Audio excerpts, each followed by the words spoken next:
to Jesus Christ, and welcome to this week's episode of God with Us Live. Every week, we're joined by men and women, monastics, clergy, and laity, exploring exciting and inspiring ways to live our Eastern Catholic faith today. Your host is Father Deacon Nick Medelsky, a husband, father, and deacon of the Ukrainian Catholic Eparchy of St. Nicholas. And now, here's Father Deacon Nick. Welcome back, God with Us Live listeners. Once again, Father Deacon Nick Medelsky, excited to be here with Father John Sianchuk from the Shrine of Blessed Vasyl Velychkovsky up there in Winnipeg, talking about Blessed Vasyl in the first half of the show. And now going to kind of dive even deeper into some of the details, because you gave a beautiful overview of his life, but I think there's some of the details that some people... it kind of happens when you read the lives of confessors for the faith, of martyrs for the faith, where you kind of read the general details and you feel like you understand it. And then there are certain things that I think really bring it more into focus. And so we talk about things like, having to sneak around, people not knowing he's a bishop, things like that. But I wonder if you could talk more about what it was like for the church during the life of Blessed Vasyl, because it changed even from when he was, first ordained a priest to during the Second World War, and then in the prison camps and things like that. So what was life like for Ukrainian Catholics in what's now Ukraine, in the Ukrainian Soviet Republic, or Halichina, before it was part of the Soviet Union? What was life like for Eastern Catholics during that time? Well, in his first half of his life, until he was 40, he was 41 or 42, the Ukrainian Catholic Church was alive and growing. We had our bishops, I think 3 bishops in those days, before the Second World War. The First World War changed the boundaries a little bit, so we had Poland opened up as part of our church again, and Zakarpattia was part of the church.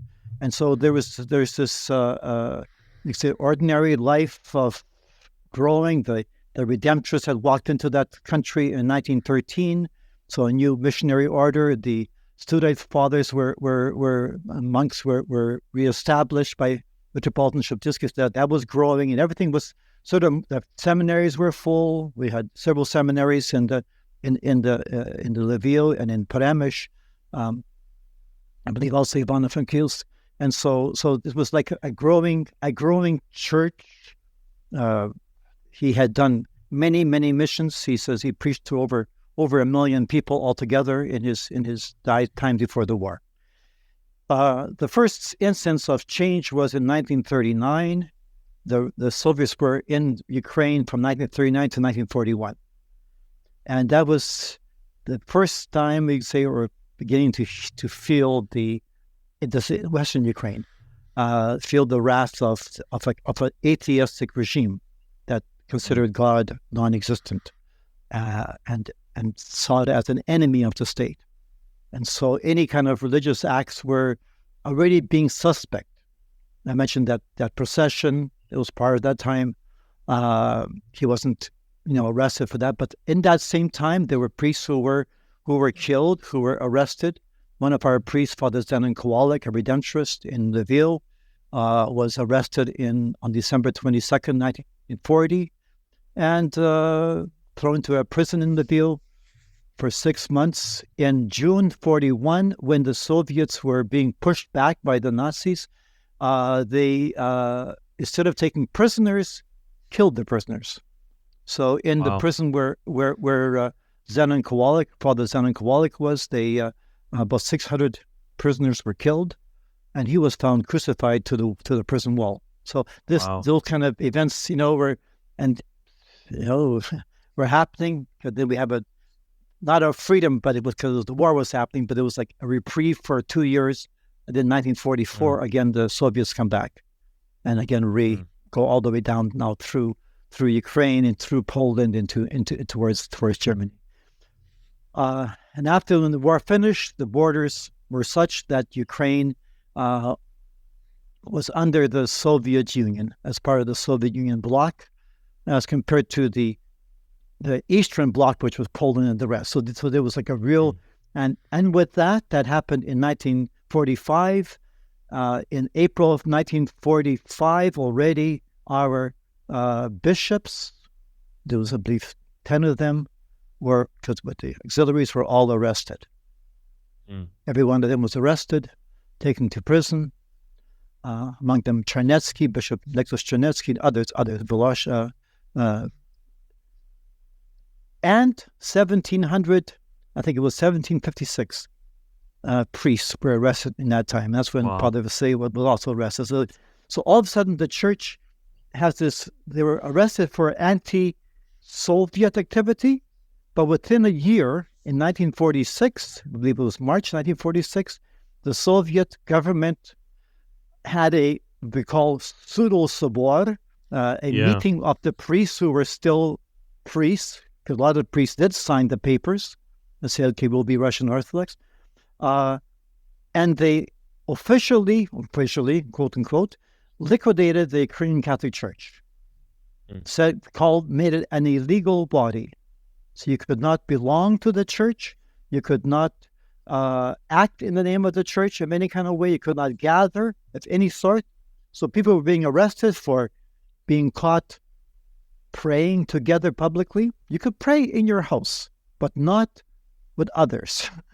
You could not gather in any kind of way. So if you were caught at a underground liturgy, there was a liturgy in a living room with other people there, and it was happening, so therefore clearly a religious act, you could be arrested, fined, that kind of stuff. So that was teaching catechism. How many catechists were arrested because they were caught gathering children and catechizing them? So the people were living and every church was liquidated. Every church, every Ukrainian Catholic church, there wasn't one Ukrainian Catholic church that was left standing in the sense of actively open for people. Some were changed to Russian Orthodox churches, but most of them became warehouses, garages, or simply destroyed. That is, taken down. Our church in Ternopil was bombed in 1963. They took it down totally. So the people were living in this time of, at this point, I would say fear, not knowing what to do next. We could be arrested for anything we gather. So even for the first 10 years, from 46, I would say 45 to about 55, it was, I would almost say, non-existent church. That is, people were in their hearts Ukrainian Catholics, but were not gathering, were scared to gather. Very few. It was when Vasyl Velychkovsky came back, and some eyewitnesses, and now even one of the bishops, who he's now passed on, but gave him the name of the father of the underground church. Because he says when he came back, he did not sit still. But Bishop Charnetsky came back about a few months earlier from Vasyl Velychkovsky. And Bishop Charnetsky was kind of quiet, lived in his house, prayed, met with priests. But Vasyl Velychkovsky, when he came back, he started to organize the priests, started himself to go and do underground liturgies, to go marry people quietly, to baptize the children. And when the priests are coming back, he started to gather them and encourage them, and so there was like this whole, for example, the sisters, all the monasteries were destroyed. All the monasteries, there was no male nor female monasteries left. They're all disbanded, and he began to gather them. Those sisters who were living in apartments gathered together. He'd buy houses for them so they could live 3 or 4 in a house, and reestablished the monasteries in his day. In those years that he was in Ukraine, after he came back from prison, he one order. I met the nun who kept the list. She said he brought in 102 sisters. Wow. That gave them the vow, to take their vows from them, and they called oblachenia, the investiture. And so there was like a whole life that was happening. And how many sisters says, I went to confession to him as a young girl, and he says, do you want to enter the monastery? And she would say, well, I would, but there are no monasteries. He says, so come come tomorrow to my place. Here's my address. Come." And she'd come, and he'd bring her to one of those houses and have a retreat for her and other sisters, candidates. And after the retreat, they would, start the whole process of becoming a candidate, and then novitiate and vows. And so many sisters were just brought in that for a very personal way.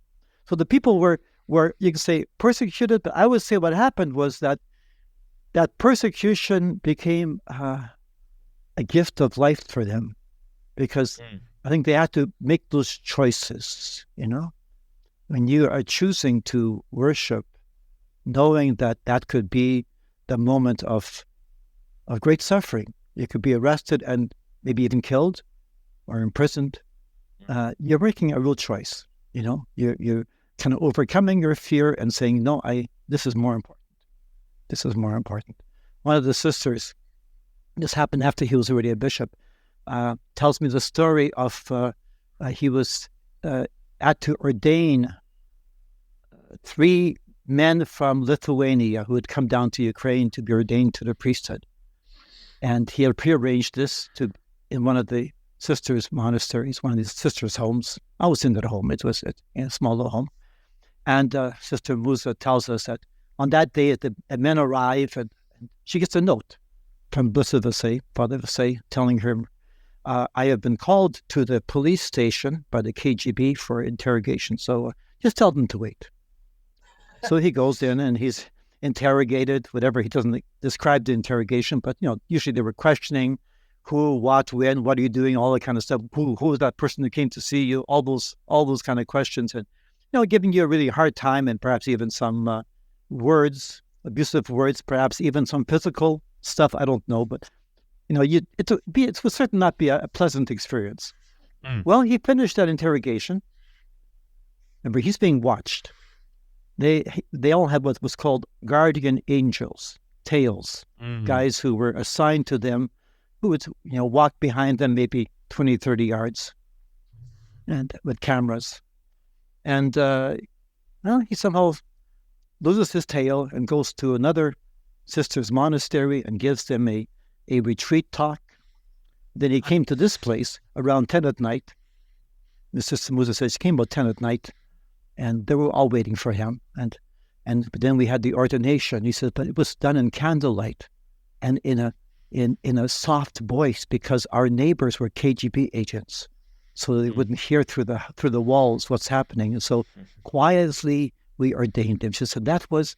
She said, I long for those days. She said, because it was so profound and holy. She says now we have him in churches with all the pomp and thing, but the spirit isn't the same. That same intensity of knowing that we are kind of putting our lives in the line for just having this. Because of course he was caught ordaining these men. The men and himself and probably the nuns whose home that was would all be arrested. Minimum fined, but arrested. Who knows how bad? Could even be killed for that. So those are kind of examples of that persecution. That persecution lasted from 1945. It started officially, you can say, because before it was for anti-Soviet activity. From 46 on, it was for anti-religious activity. That was if you were caught doing anything religious, it was really a crime. And that lasted until 1989, and it wasn't until 1991 when the country was independent that it became kind of truly free again. For until now, yeah. And that's important for a lot of people to understand, because some people might be familiar, for example, with the conditions in Poland under Soviet rule, which was slightly different in that the Catholic Church there was allowed to be in the open. There were restrictions and, of course, persecutions, and there were arrests and things like that as well. But the Ukrainian Catholic Church in Ukraine was completely shut down, completely illegal, completely underground and everything. So I think it's important for people to understand that difference. Not that things were much easier for Catholics in Poland, but they were much more difficult for Ukrainian Catholics in Ukraine. So I think it's important to explain that so people get an idea of the kind of conditions that Blessed Vasyl was ministering in, and that kind of leads. You mentioned a few incidents there, right, about welcoming Yeah. women into monastic life, and then also ordaining men and things like that.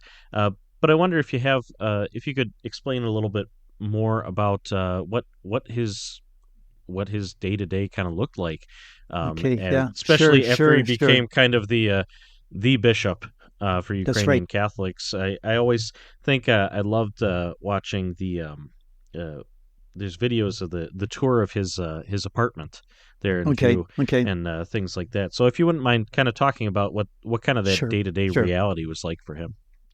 Well, okay. So he comes back from prison in 1955. Comes back. He finds accommodations in the downtown area of Lviv. Some sister servants helped him find this. There was a lady living there who was elderly, and so she kind of became his housekeeper at first. It's a small apartment, one room, and a second room which was acting as a small kitchen, okay, and a little balcony. I know the place very well. We have right now reconstructed that room back to be like it was in his day for the most part. Um, and so he moved in there, and the brother Irene, joined him. So there was two of them living in the bigger room, and she lived in the small room with the kitchen. And she didn't live there much longer. She lived there maybe 1 year, and then some sisters took over as for looking after the food and that kind of stuff. So Blessed says, usually coming back from prison, you have to get a job, a secular job, and that was your work. And somehow he was exempt from that because Brother Irene had work, so he did not have a job, so he was free in that sense. So he was free to do ministry, not because of the Soviet government, because that was what he chose to do. And so his day, he would, and I've got quite a few stories. It would start around 6 a.m. with a liturgy in his house, in his apartment. Some people would come to it. Again, his place was right across the street from a KGB. It was actually a courthouse, and on the second floor was the KGB offices facing his front door. So his fortunately, his windows were to the inner courtyard, so they could not see, but they could see who comes in and out of the apartment building, so they don't know if it's coming to him or not. So, but there was, suspicions there. They would have And this this liturgy. was this was in an apartment building where the Apartment building, other yeah, he was people on in the the second. apartments weren't necessarily Ukrainian Catholics, right? No. The opposite. His neighbor was a Jewish person, and I believe above was a Polish person above him. And once they kind of got a wind that he was a priest, they began even more look after. Once they got wind that maybe he was sort of organizing the church even more, so they had a renovation of the neighboring apartment, and they put microphones into the walls so that they could hear what's happening inside. And the neighbor was good, and sometimes they would, because it wasn't like today would be internet, be no problem.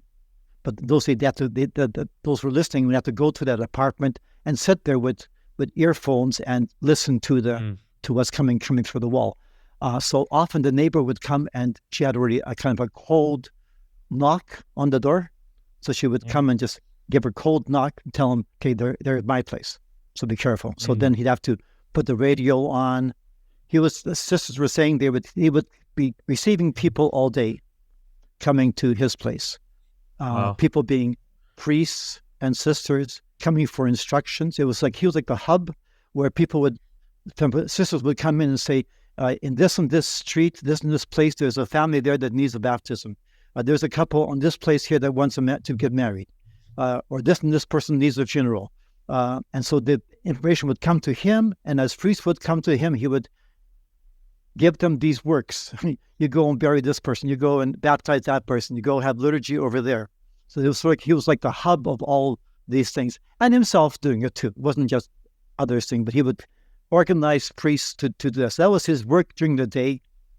He would give, not only every week, I would say every second, third day, giving retreat talks to the sisters. He would So he would, make his way to the places where he had bought those homes, and he would have some have a 3-day retreat.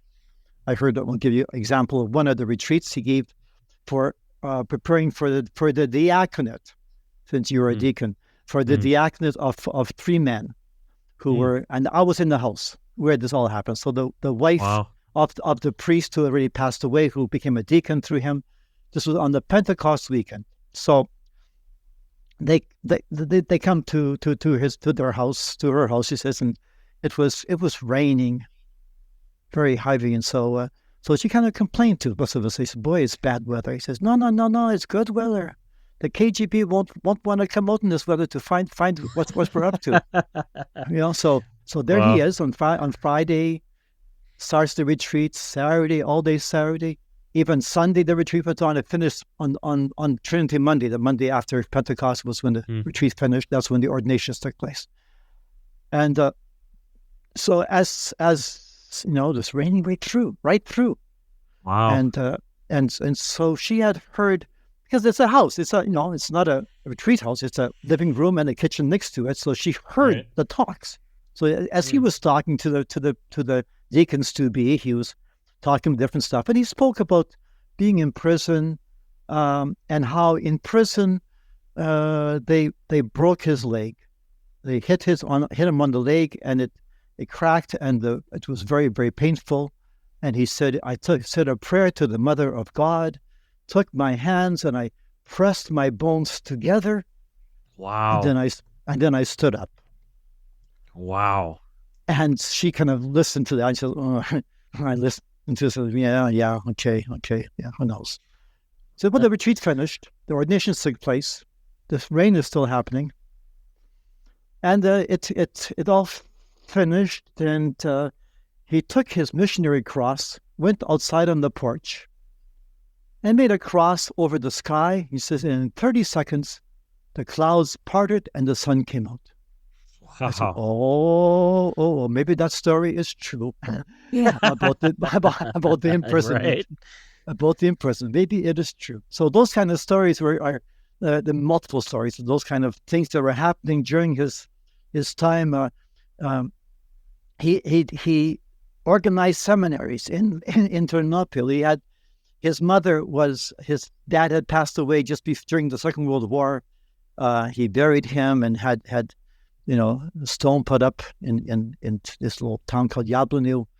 And his mother, whose sisters were all nuns, and so she joins the Basilian sisters also during that time of the underground. So he brings her to and buys a house in Ternopil where she was living with other sisters of St. Basil's. And so he'd go there quite often to this one, another good story. So she's there. This is in the late 50s, probably 58 or 57, because she died in 59, his mother. And she started in 56 or 56, he brought her to the place. So he'd go there every month to confess them, to visit his mother, to have services for them, have a retreat for them. And it's Christmas Eve.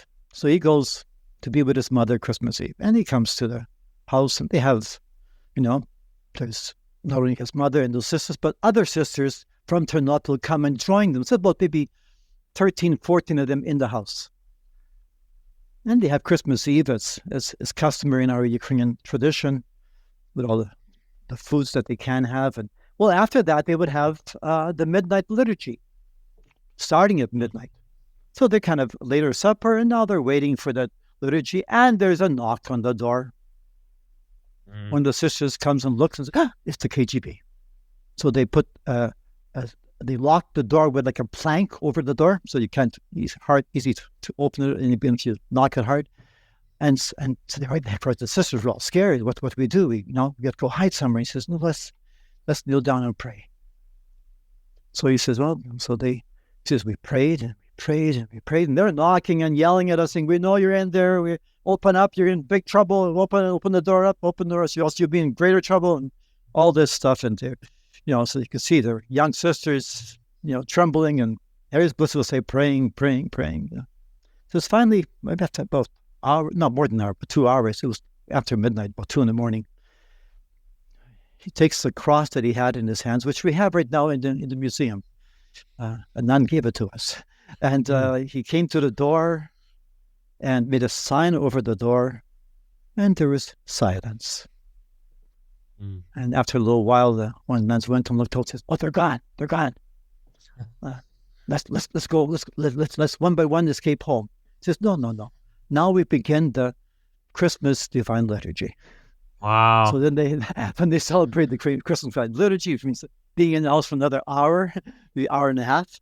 And then around 4 a.m, we one by one escaped to our homes, and no one got caught. Wow. So it's those kind of stories that were underground stories. Once he was coming to visit those sisters, and they were already warned that the KGB knew about it, and they were waiting for him at the train station. And so he kind of delayed his departure from the train, and one of the sisters got on the train and gave him a skirt and a babushka over his head, and he left the train sort of incognito, and they didn't find him. And then he escaped through the streets and never got caught. So those kind of things, yeah. Now that you're living in constant, one can say constant fear, but probably better to say in constant trust of God, that God will look after you, and if it's your time to get caught, it's your time to get caught. But otherwise, we keep moving. We keep moving in our faith life, in our ministry life, in spreading the good news, and being Christians, and helping the poor, all that stuff. We continue to do all that stuff. It was said that every time priests came to his house in Lviv, the first question was, "Are you hungry? Do you want anything to eat?" And the sister would prepare them a bowl of soup or something, and it was like, we heard that story many, many times from many people. Another story that happened, one priest came to see him, and as he walked into the room where Vasyl was sitting, saying his rosary, he said the rosary through all the time. And so I walked in, there was this bright light and aura all over around his head, and it's over his body. And I said to him, "Slava Isusu Christu, glory to Jesus Christ," and he picked up his head, and the aura disappeared. So it was that. And I heard another story of the same thing happening on the street. One person was walking, and they saw this aura around him, and they just left him be, walked past him. So those kind of things that were happening. So ordaining priests, I heard many stories of their ordinations secretly. They had one sister on Helena, who was very short, about 4 foot, maybe 10, so very short. So she became his runner. That means that she would carry his stuff, his bishop's vestments, or bishop's books for an ordination, because if he was caught carrying them, it would be much more dangerous. So she would take those up, and because she was short, she could go through a crowd and not be seen. And so she often did that. And she tells a story. One time she was carrying bishop's vestments in a bag, and there were books, and so it was heavy. And she put some parsnip on top of the bag just to kind of cover, and she's walking down this little village where the ordinations to take place. And who's coming across towards her but a KGB officer? You can tell him by their clothes. So he comes and says, "Oh, babushka," maybe she wasn't babushka because she wasn't that old, but it's such a heavy bag for you. Here, let me help you. No, she has the vestments there, books there. Okay. And she said, Vasyl always told me, say a prayer to the Mother of God for wisdom. Anytime that kind of thing happens. So she said a quick prayer, and her answer was, "Sure, here, thank you." So she gave him the bag. And he carried the bag for her. And they walked the several blocks together. And then she says, I have to go right over here. So, "Thank you very, very much." And she took the bag and went. And, they were all surprised how she got away with that. She says, "Well, had I said anything to indicate that he shouldn't carry the bag, he might have asked, 'Well, what's in here?' True. Or even looked inside and said, and that would have been it for everything, for the ordination and for her. So those kind of wisdom and that kind of life of trusting in God. I'd like to just share, this is a little different, but a kind of a general statement. In Czechoslovakia, then now is Czech Republic, there was no underground church. And when the church became free in 1989, the church had to rebuild itself. When Ukraine became free in 89, 90, 91, the churches were packed. Why? Because this underground church was so alive. There were people all over who had this profound faith living, and I believe that faith is still present in today's world, in today's war. You see that trust in God that's there. That's deeper than what we normally experience here in North America. So those are kind of a few of those stories that have been there. And he meanwhile, all kind of stuff. What does he do during this time? As he's a bishop, he writes a book. He writes a book on the history of the icon of Mother Perpetual Help. We heard it was a booklet. Ended up when we actually eventually found it in the Museum of Atheism, because he was arrested second time in '69 for this book. That was like reasons for a second arrest, if you can imagine, for writing this book on the icon of Mother Perpetual Help, for listening to Vatican radio. Wow. Imagine that. Okay, so because Vatican radio would broadcast every Sunday the Divine Liturgy for the people in Ukraine. So that was a crime to listen to it. And then not small things, but for organizing a seminary in Ternopil, for baptizing kids, for giving first communion to kids, to children. So all those things were kid. But the main reason was this book, which he wrote, and we found in the Museum of Atheism in Lviv. Now it's called the Museum for Religious Articles. It was an example in those days of anti-Soviet literature. And so we're able to get a copy of that book and put it into Ukrainian, type it up, and also translate it into English. And we had that book in our gift shop. So those are things that he did. But to think that he would do this book, and when we were asking about this booklet, we said, "Did you see this booklet?" To the decision. Oh yeah, I was correcting it, because how would you make a book in those days? You typed it on a typewriter with carbon paper to make maybe 5 or 6 copies at a time. And then you took that paper and you bound it by hand and put a cover on it. So those are books, very handmade books. And so that was and so there was, oh yeah, I corrected it. Do you have a copy? Oh no, I would not. I would not. I don't. It's too dangerous to have a copy here.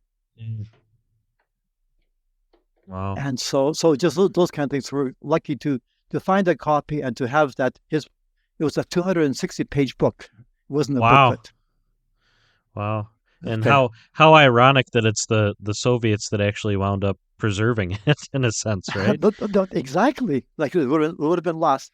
So there's all those kind of stories that he was taking all these, not chances, but continuing his ministry despite the possibility of arrest and they had a house search and found those things. They found he had holy cards made. How did they make holy cards in those days? You could not print them, of course. So he would get a photographer to take a picture and then make photographs. So you could not make many. They would do prayer books by photographing each page and then binding those pages together. Wow. So you have like the Way of the Cross, other prayer books that were bound, and we found quite a few of those books. Or else, how else? Rewrite them by hand. Wow.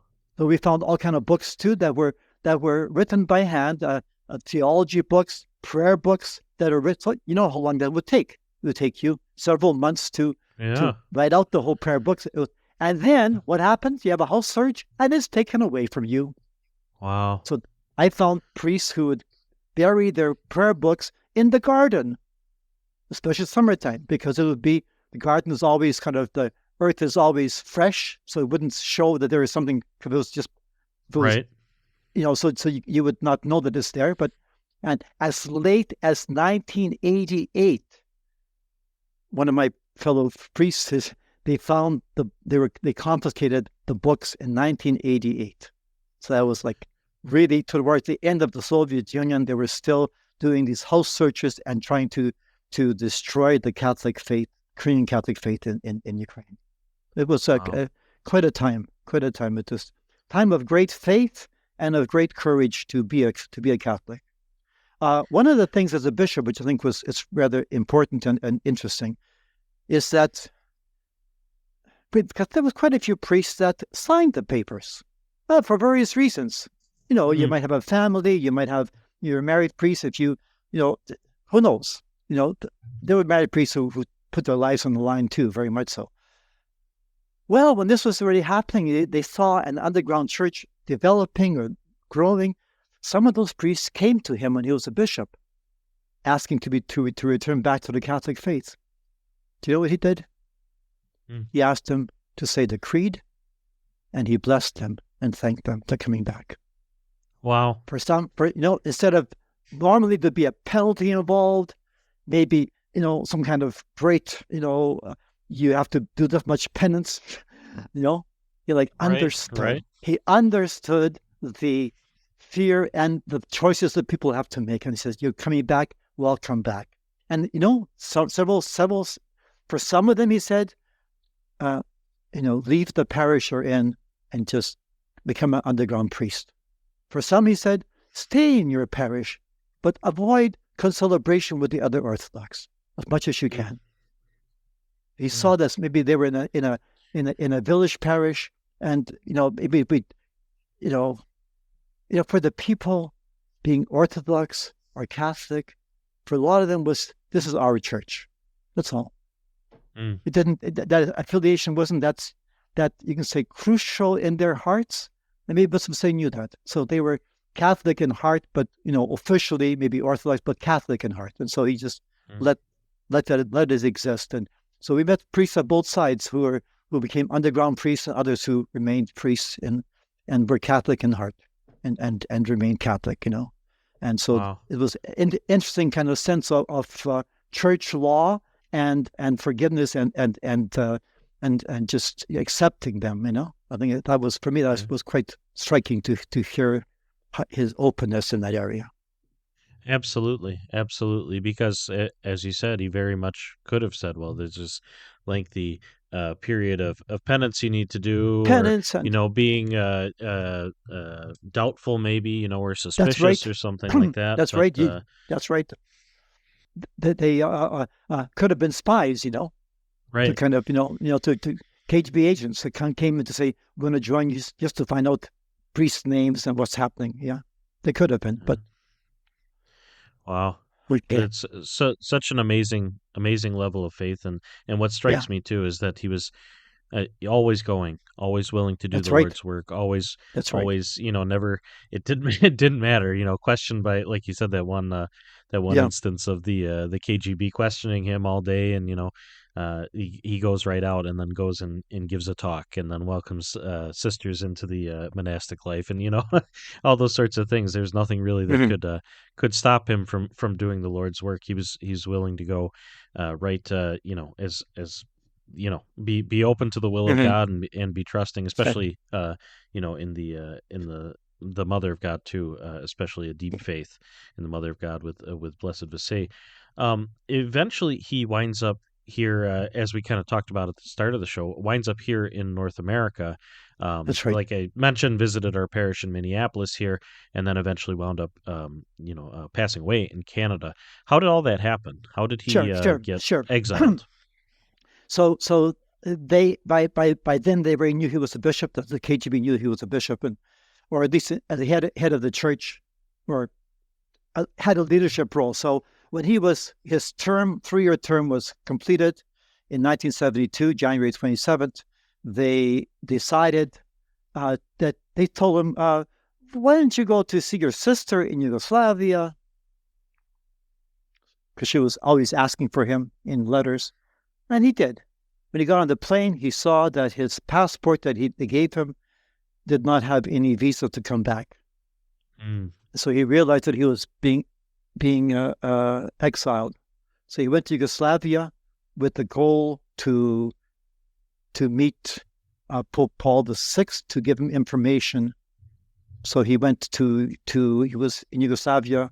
He was quite sick already.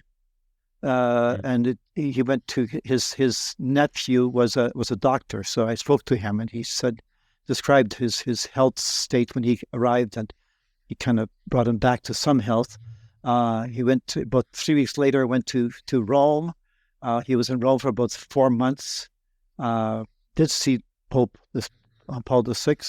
As mentioned, our metropolitan from Canada who knew him, brought him to Canada. He had a niece here in Winnipeg, and so he brought him to Winnipeg to live with him here in Winnipeg. He was again a broken man, as I mentioned to you when I met him that summer.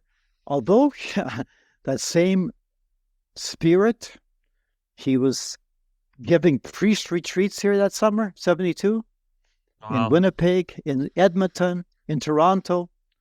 And that's Toronto was built later. That in between that time, he went to the States, to Minneapolis, to bless the crosses on St. Constantine Church in Minneapolis. Then he went to Philadelphia and Newark, visit a PLAST camp, a scout camp in New Jersey area.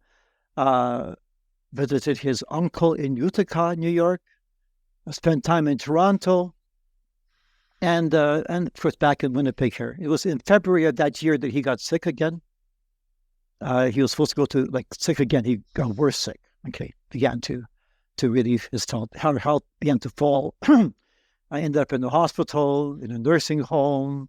Then he went back to an ordinary home. But in mid-June he got really sick, and on June 30th of 73 he passed away here in Winnipeg. We had his funeral here in Winnipeg, buried him in a cemetery, a Catholic cemetery just north of the city, and every year we'd have services on his gravesite.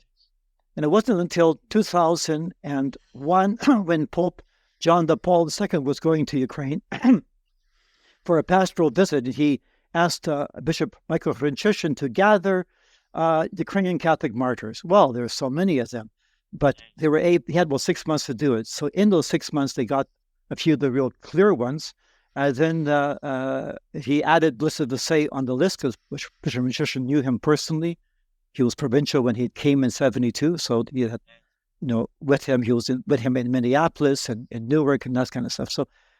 So he put him on the list, and he was, at first they were kind of like, should he make it on the list? Because he lived for a year after his imprisonment. But then when it was revealed that he was poisoned, from his niece revealed that to us, and others knew that he was poisoned before he left. Blessed Vasyl knew that too, that he was poisoned. So it was determined that his death was premature compared to normally, and so he also was added onto the list as a martyr of the church. And so he became a martyr in 2001. June 27th in Lviv was pronounced by St. John Paul II. And so that began even before that, because we knew it was going to be happening, that began our work here to prepare a place. The choice was, do we bring his relics to our church or to the cathedral? And because we are redemptorists, he's redemptorist, he said, let's look after his relics here in our church. So we petitioned our metropolitan, he said yes. So we started preparing a chapel and a museum area. And then we had the days in September of 2022 to transfer his holy relics from the cemetery to here. It was a full week thing, all under protocol, Roman protocol, what to do, how we are to. So we had people who were assigned to this, medical experts and everything. There's a protocol of how you have to name every bone you find and that sort of stuff. So when we went and we exhumed his body, brought it to our St. Boniface Hospital to do the examination, when we opened the coffin, to our, I would say, awe, we discovered his body fully intact. As he was buried, full body mass, full color of skin. Of course, as you know, our bishops and priests are buried with the chalice veil over their faces. We didn't see his face, but we saw his hand holding the hand cross, hair follicles, flesh color, and So much so that I was scared that he was going to be too large for the container we made, because I wasn't counting. I wasn't counting on body mass and all the Right. muscle mass. Everything was there. Nothing had. But we measured him, and he just fit into the. A few little things that he was wider than the container, but his hands were all mobile. The rest was very stiff, but his Wow. hands were mobile. So the shoulder joint, the elbow joint, and the wrist joints were all mobile. So I could move his hands and Wow. made his body a little bit thinner than what it was, from 24 inches to 21 inches, which then fit Wow. into these. So it was I would say, an awesome week of the transfer of the relics from the cemetery to our church. And since that time, we've started a ministry here in our church of pilgrims coming to visit our church, and we receive pilgrims almost every day. We have volunteers that are there to serve the pilgrims, and we give tell their story in the museum. People pray. We've had many graces and blessings, and I'll use the word miracles, that have taken place since that time. Some big ones, some smaller. They're all big, of course. They're all God's works, but Hmm. we see that Vasyl will say, interceding for the people here in North America and for all over the world. You'd be surprised. There is a shrine for him in the Philippines. Really? There were yeah. I met the lady last summer. She came to visit here, and we were finishing our visit. She says, "I am going back to the Philippines tomorrow morning." And well, we have in our place, we have a chapel for him, and we have your third-class relics, which is sent to us, and we have a weekly prayer service for him in our chapel for him. And so, Wow. and then Brazil. Just this week, Mm. we have from Spain a chapel in Spain that's asking for his relics. So there's it's gone around the world, and so it's not just Eastern Rite people that have found, I say, consolation and help from him. He's very powerful with children. We've had so many graces, that births of children who are, difficult births that happen, and healthy babies born. We've had bones being healed, cancer that's been in remission for as long as people were given 3 weeks, and they lived 3 years after that. They were coming every day Wow. to him and praying, and so all kind of beautiful stories. A boy who had an accident, and the first indications were that he had a fractured skull. The mother prayed for him with the relics in between the Wow. X-ray and the CAT scan, and the CAT scan came back with nothing is wrong. Just Wow. we'll stitch him up, because there's no fracture and no. So and we have tons of those kind of stories. Paralyzed people coming back to be able to walk, that maybe should not have walked that quickly. I mean, it was Mhm. results of strokes. It's kind of hard to say whether that would be enough for Rome, but no. So we're praying that someday we can call him Saint Vasyl. But we know Absolutely. God knows what he he's given him as a gift to us here in North America. So that's for sure. Yeah. Absolutely. Yeah, Absolutely. To yeah, have a martyr like that, like you mentioned, even yeah. though he died kind of over a year after he Yeah, left, still understanding the way the poisoning worked, right? that's right. That's right. It was Process a was slow. set in Yeah, motion. it was set in motion. He was meant. In fact, that's why they released him. They knew his days were numbered, that he wouldn't last very long, and so they would rather have him die in outside of the Soviet Union, because it would be, oh, he didn't die. He died. Well, we've seen it in recent cases, Navalny and other cases, that Right. where people are pronounced as dead, died of natural causes, or Right. we've seen those poisonings taking place in England and other places that have happened. So that was what's happening to him. So he had a slower, but the doctors here in Winnipeg, when they saw his body, saw burn marks from electrical torture on him, and they Mhm. saw his heart, his nervous system that was destroyed by chemicals, and so it was, yeah, Wow. yeah, Wow. What and you mentioned all those different places where people are growing a devotion That's to right. him, which is kind of interesting. Like you said, at first, people in Ukraine, even who may have lived around the corner in the same city, didn't even know who he was. Right, to Yeah, now where his devotion to him is spreading. What do you think that's right. attracts people to him, who aren't necessarily Ukrainian, even, or Well, uh, I think that his courage of faith. We're living in a time in which, uh, you know, uh, uh, are we really standing up for what we believe, or do we compromise a lot? We see a man here who did not compromise, not stubbornly, but because of his faith that God's in charge. God is the one. I will not. I would rather be faithful than kind of find a way out that's easier.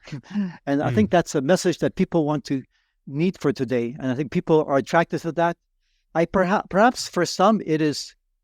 What we hear most is what his strength of his faith, his courage of his faith, that he remained faithful despite persecution, despite having a hard time. People are living in hard times, and we see it right now in Ukraine.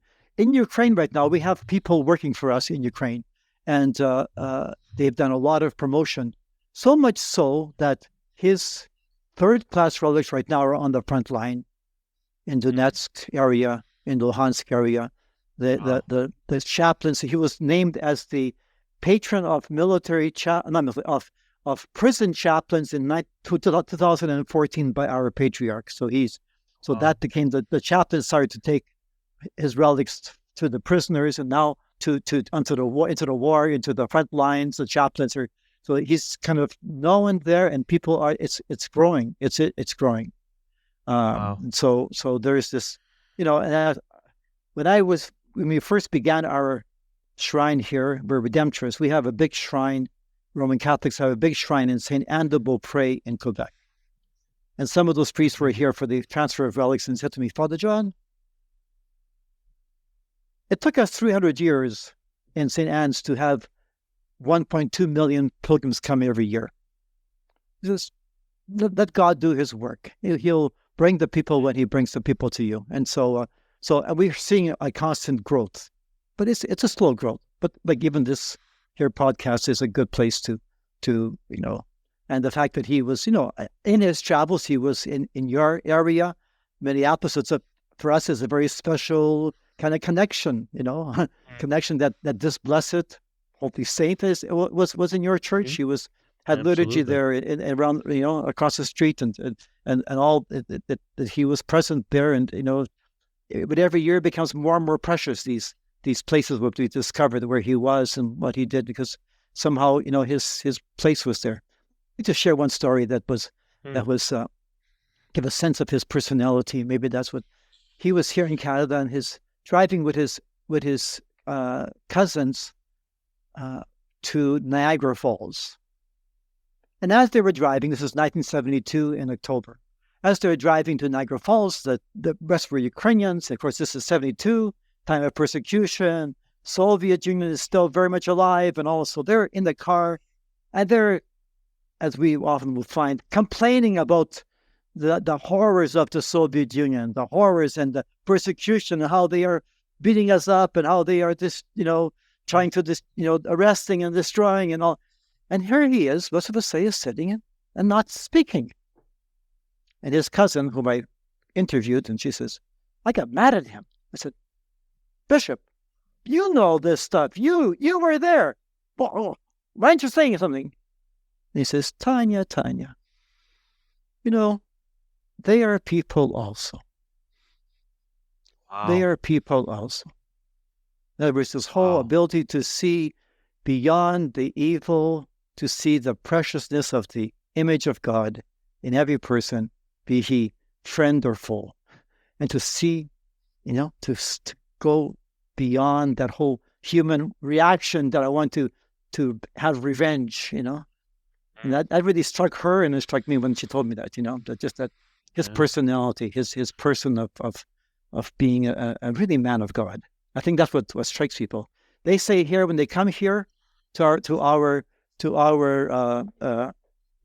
shrine, so many. I'll give you a few examples. Find a great peace. They find a great peace in the shrine, and we've had a Jewish rabbi who used to come here you say quietly.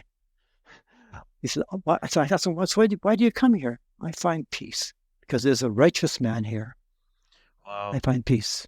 We had Muslims coming with the same kind of reaction, coming and finding great peace. And then some of the Muslims says, my son was in Afghanistan and I lost him there. And I know what it means to be under Soviet, to have persecution. Mm-hmm. And so he knows that too. Wow. And one of them, this is maybe a strange story to share, but he was doing a film on the museum. And anyhow, he has a dream one night. This is the Muslim filmmaker. He says, came to me and said, I had a strange dream the other night. He says, in that dream, Vasyl Velychkovsky came to me and said, we don't have the same faith, but you're a good man. Keep doing what you're doing. Wow. And he said, so he brought his wife here, and they both came to pray before his holy relics, and kind of like, it was like, I don't know what this is God's ways. It's beyond our ways, and that's right. And we were very grateful to have Vasyl Velychkovsky in our midst here in North America, to be able to be, for us, a source of hope, a source of, I think, a sign of God's presence in our lives here. Yeah. Yeah, absolutely. So we've been, thank you so much for doing this interview. This is just so beautiful to hear all of these stories about Blessed Vasyl and about still how he's impacting people's lives today. It's just so beautiful, and I'm sure anyone who's listening right now is probably like me and wanting at some point to visit his shrine. So would you mind just telling our listeners just a little bit about where the shrine is, how they could plan a visit, those sorts of things? Sure. We're in Winnipeg. The church is called St. Joseph's Ukrainian Catholic Church. We're on Jefferson Avenue, 250 Jefferson Avenue, the north side of the city. So the shrine is within the church. There's a shrine chapel and a shrine museum inside St. Joseph's Church. And so we're open every day except for Monday. But even Monday, if it's phoned ahead, it could be arranged to see these things. We are open from 10 to 5. We have volunteers there all the time. On Tuesday to Friday. On Saturday, we have from 10 to 1 people that are in the church. But again, as I said, by a phone call, you could arrange various times with those who work here. I would give, we have a website, BV Martyr Shrine, so BVMartyrshrine.com. Website has more information on him, pictures, and also what's important on the website. We have our YouTube channel. You can get. We've been since COVID. We've been broadcasting on the YouTube channel every Wednesday. On 7 p.m. we have devotional services on a Blessed Vasyl. So you can always get on there, be live with us, or they're on YouTube, so you can, or on Facebook, you can always go back and find the devotional service. That's every Wednesday at 7 p.m. We have our email is info at the address of our website, so info at bvmartyrshrine.com. Our phone here is 204-338-7321. And so we really welcome visitors here, groups, individuals. We have volunteers ready to give you a tour if necessary, to come and pray, to come be part of the thing. And again, by prearranging, you can be anytime. So we really welcome all those who wish to come and be present at before the Holy Relics. It's unique, in Canada and the United States. We have the Canadian martyrs back in the 1600s, and I believe as a martyr shrine with relics, that is relics, full body relics. I think we're we call ourselves the second martyr shrine in Canada, and I believe it's also in the United States. So it's a real privilege that God has given to us here to have that. Absolutely, absolutely. Once again, that the website will be in the comments for the podcast. But once again, it's bvmartyrshrine.com, and lots of information there on how you can plan your own visit to visit this great saint. As you mentioned, we don't have many martyrs here in the United States or in Canada that they're full. Like you said, they're full relics. Their main relics, right? Are in the shrine there. So this is such a blessing to have him here, right? Interceding for us, and like you said, being that beacon of faith, that beacon of hope here in North America, and it's just so special to have that here close by for people to plan a visit. And also, just once again, thank you so much for coming on today. All these beautiful stories you've shared. I'm sure if people had not been familiar with Blessed Vasyl before we were speaking today, I'm sure we've probably won over plenty of new people who will grow that devotion to him. So once again, thank you so much, Father, for joining me today, Father John Sianchuk, who's you're the director there at the shrine, and just thank you so much again for joining us. And I thank you for allowing me to share this beautiful story of Blessed Vasyl. May he also bless all of you, and may you always turn to him for intercession, because he's a very great blessed Absolutely. Among us here. Thank you. And thank you, Deacon. for listening here today on God With Us Live. Always a pleasure to bring these wonderful things to light in our Eastern Catholic churches, and to share them with all of you. Thank you so much. God bless.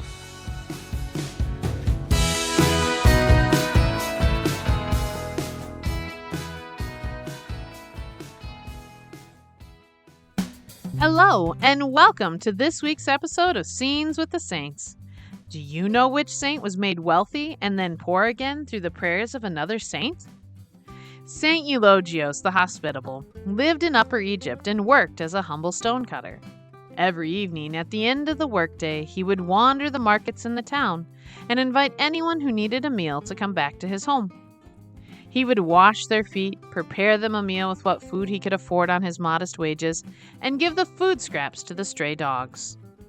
One day, a young monk named St. Daniel came to visit Egypt, and found himself with no food or lodging for the night.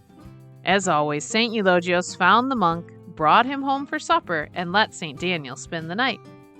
As St. Daniel continued on his journey, he prayed that God would bless the generous St. Eulogios with great riches, so that he could help even more people.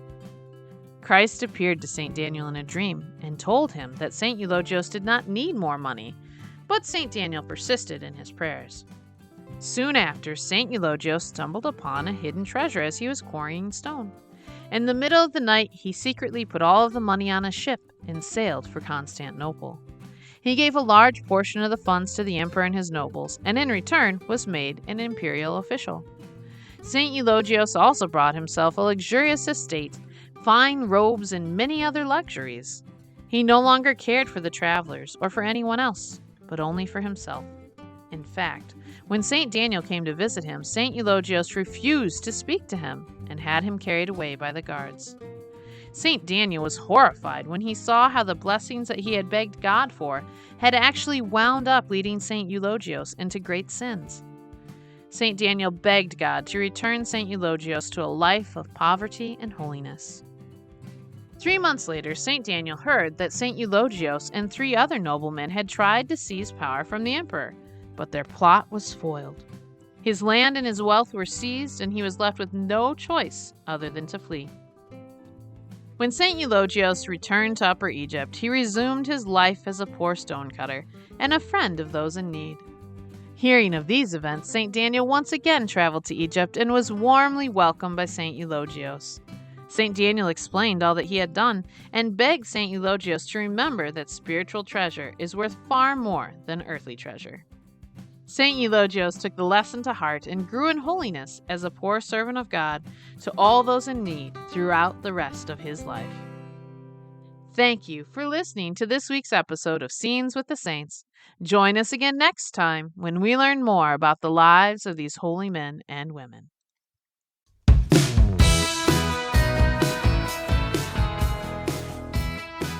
joining us for this week's episode of God with Us Live. Make sure to tell a friend or two about us and subscribe in your favorite podcast app so you never miss an episode. Don't forget to follow God with Us online on Facebook and Instagram for even more great content about the Eastern Catholic Churches. And don't forget to check out all the other great Eastern Catholic podcasts at godwithusradio.org, where faith meets life. God with Us Live is a production of God with Us Radio, hosted, produced, and edited by Nick Modelsky. Send us a message at info@godwithusradio.org.